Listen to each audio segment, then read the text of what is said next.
Alright, now we're reading chapter 305 of Akagi. Amazing, amazing. And now he's not leering at the girl in a bikini. He's just looking on satisfied. Yes, I am Akagi, and this is my domain.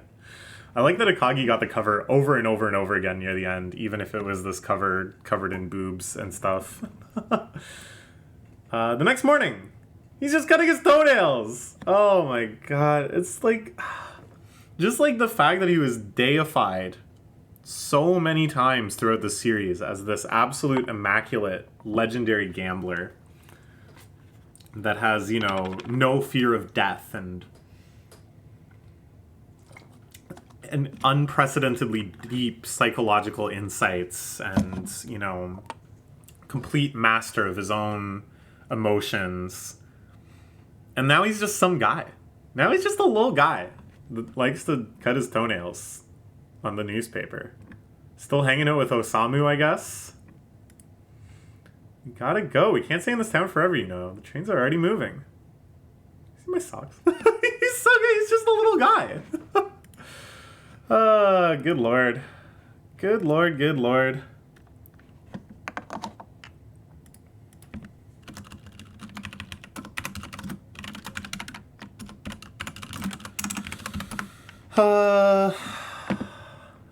Where are my socks?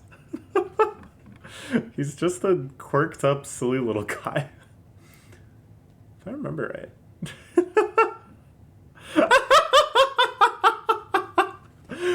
Just like... It's like he won a little gamble with himself. But he's like, ooh, I think they're in the futon. I think I took them off. He's having this whole mental monologue of remembering taking them off in the night and why he would have wanted to take them off in the night. Whatever feeling of discomfort led him to do that. All of these successive insights and stuff that make him like flash of inspiration. They're in the futon. He digs them out. What do you think? Pretty impressive, huh? God, I love Akagi so much. He's so silly. They walk through town. They get on the train.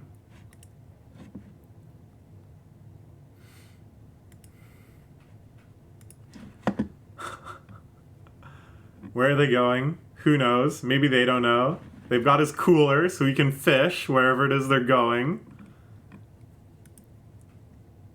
Nobody followed us, right? He's still freaking out because he thinks the Yakuza are pissed off at them. And he's right. But that's okay. As the trains move, that's kind of what trains do. Oh my gosh. Okay. But I don't think they're in any danger. I think the Yakuza got owned so hard that they just have to give up. They just have to they realize they witnessed something that goes beyond life and logic. Oh my gosh. It's a huge weight off your shoulders. We made it past the danger now. The Akagi is heading directly into more danger. he's gonna do something this stupid or stupider in the next town. And I don't think Osamu realizes that yet. Also, they have no money. It's not like they won. They just didn't die. Got some guts. When you were leaving yesterday, I didn't say anything to you about it, but brought that cooler box along with you. Like you weren't even thinking of leaving it. Ooh. The money was in the cooler? I didn't even think about that. The whole bag was just a diversion? The money was in the cooler? That's why Akagi said throw that fish back? That's why we had this special focus on throwing the fish back? Because he didn't want to put it in there with the money? I was thinking we should just leave it there for them. Either way, it's a great prank. They get the bag back and it's empty. Or it's full of crap, whatever. It's full of fish. Maybe they think to check the cooler and the money's in there and they realize they just wasted a whole bunch of time agonizing over this money. And here it is, fresh and clean and dry. Instead, they just took the money. Oh my gosh. So this is why Osamu's so freaked out. Is that the deal wasn't even legit. crazy, crazy, crazy.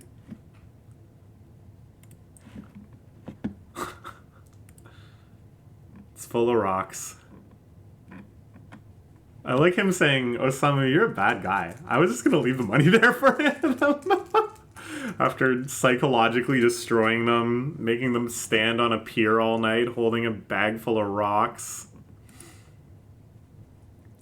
Just switched out the money. I love the hotel, but they told us Akagi and the other one had already left. Yeah, they were definitely in huge danger here. Osamu is 100% correct. But I love that Akagi was willing to just leave them the money as just a further prank. Just so they realized they'd wasted all this time and they could have just looked in the cooler. Yeah. But he figures it out. From Tehambiki to this money situation, everything he did left us with no way out. Akagi Shigeru. I met an incredible gambler today. Yeah, this is what I was thinking. That they just got owned so badly that they're going to give up now. This is fun. This was like a complete little arc in and of itself. It wasn't just kind of like an epilogue. It wasn't just like a finale. But like a real proper Fukumoto arc. That makes me wish that maybe someday we just see the continued adventures of Akagi gambling across the country in the time between his appearance in 10 and now. What kind of mischief did he get into? What kind of games did he play? What Yakuza did he piss off? How did he escape? I met an incredible gambler today. Brother, you do not know even the half of it. Phew. God, you're safe. It's amazing. Your trap. Took the money, put it in that cooler box, then chucked the bag into the ocean. Hard for them to get back if they didn't wait till morning. Made them go through a lot of work to get it back and bought us the time we needed. That's not what he was doing. He just wanted to fuck with them. He was gonna leave them the money anyways. They were just slow. Yeah, maybe he was kind of disappointed too. He probably had all sorts of other tricks up his sleeve. If they thought to check the cooler, if they had that next layer of insight that he stashed the money in the cooler. If we went wrong and we made a mistake, we could die. Osamu, listen. Get lost. He's so sick. Because he does actually a little bit care about Osamu. He knows that he'd feel bad if Osamu died. So he's like, brother, you're putting yourself in so much jeopardy. Go away before you get wrapped up in something else. What happened this time should be a good warning for you. Next time, it'll be us at the bottom of the sea instead of the bag. I already knew how dangerous it was, but, well, like I told you yesterday, I've really taken a liking to it. This day-to-day life of doing nothing but gambling, I really think it's worth my time. But you don't even do anything, do you? Akagi is like so effortlessly cool, just sitting here smoking in his black shirt, when he's really just a weird, quirked up guy that genuinely can't understand what Osamu is talking about, and he's like, I'm the one gambling. What are you even doing? You're just following me around. What? I don't get it. What's the point? He's just like, oh my lord. It's really worth my time. Huh? Huh? Excuse me? Huh?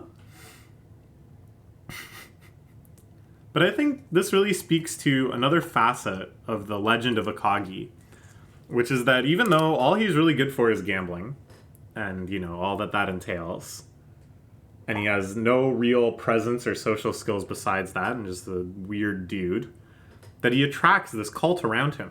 Not just the readers, not just as a character, creating this very successful manga, this extremely acclaimed cult-following manga, but also within the series, quite naturally, people are drawn to him for the same reasons.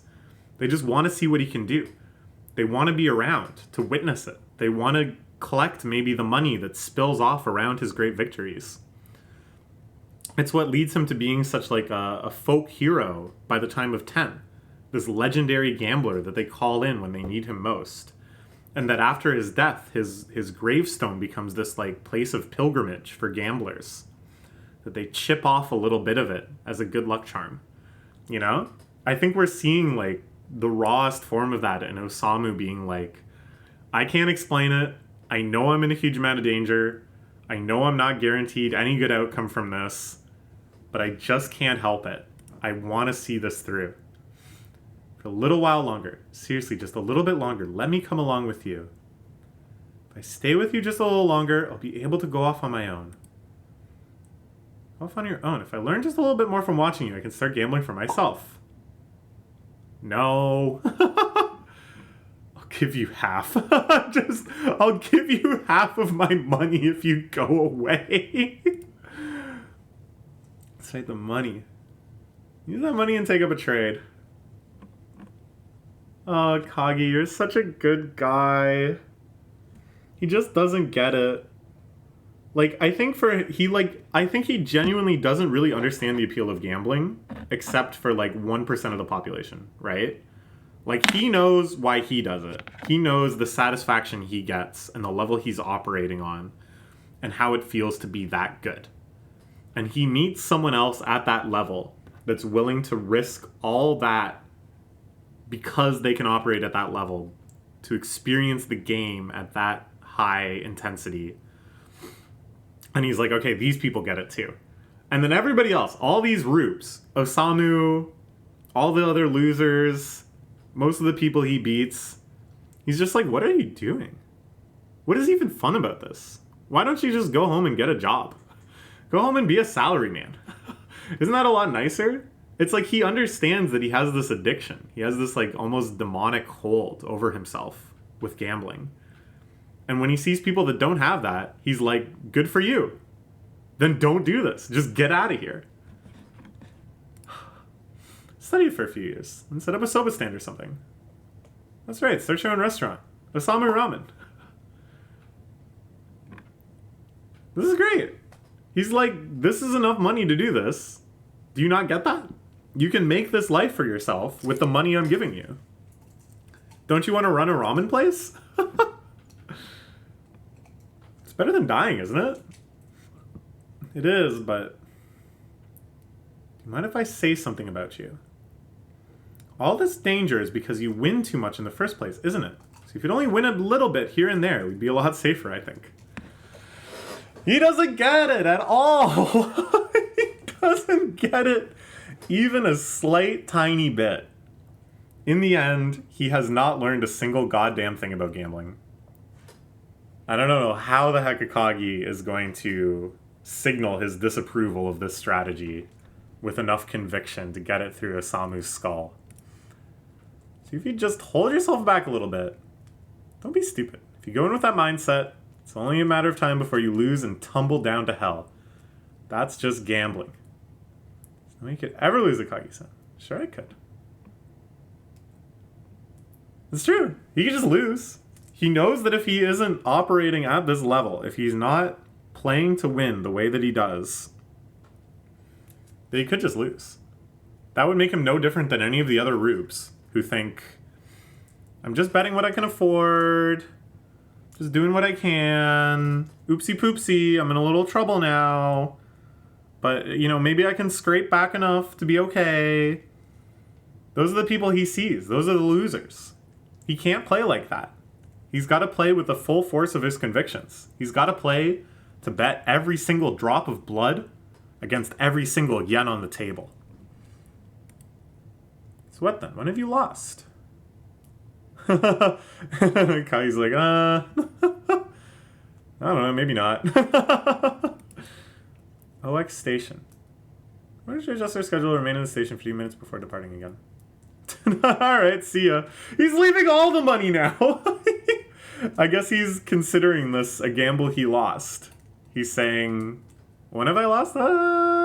Right now. Some of the destination marked on our tickets just means we have the right to train that far. We're not obliged to. Free to get off whenever we want.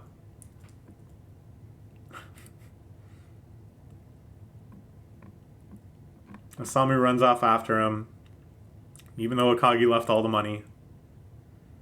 Alright, now we'll go our separate ways. Doesn't even have a hot springs report. See, Osamu thinks of money as a thing that you use to have a good time. He thinks that they have all this cash, so they should go live it up in some onsen resort. No, no, no, no. Money is just a ticket that lets you gamble more. Money is just a tool for gambling. He still doesn't get it.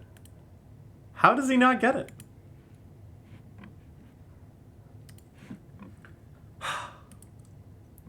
The same time.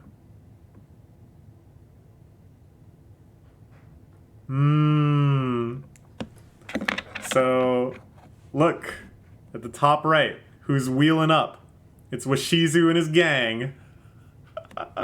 Who, I guess probably heard some rumor through the Yakuza networks about this story and surmised that it must be Akagi pulling this shit. And probably through some other connections, through intimidation, through records checking, they're going to realize where Akagi bought a ticket for. But they're going to be too late because Akagi didn't get off there. They're going to get bamboozled once again. When he took originally what he'd won, fair and square. Spread the word about something so asinine, it'll only be more embarrassing for us. Can't let him get away with that. Akagi punk! Just remembering his face makes the blood rush to my head. I'm getting dizzy just thinking about it. Hop by your headquarters on my way here, so I heard the gist of it. Ordinarily, Akagi would have been stopped, made to play one more night in your gambling den. Because of your petty attempts at collecting your money, you disappeared one moment too soon. Because of that, we narrowly avoided each other again. Honestly, you took so many unneeded steps. It's a wonder you didn't lose more. You trash. All of you are utter garbage, and garbage has once again acted like idiots at the worst possible time. I thought I'd finally be able to meet him again. This is so cool. Just thinking about it from the perspective of the Yakuza, they had this humbling, humiliating night where they lost so much. Just this guy who's just a good gambler, and now this bizarre wheelchaired billionaire rolls up, cursing them out, trying to track down the phantom that just eluded them. I don't know. Okay, we're heading into the last chapter. Shizu makes his appearance. Ah, crazy, crazy. Okay, this is really it. We're gonna end it here. What more can happen? What can I speculate on? I don't even want to. I just want to keep going. I just want to finish it before my psychological inability to see this through to the end becomes too overwhelming again. I want to see what happens to our boy Akagi. Let's find out.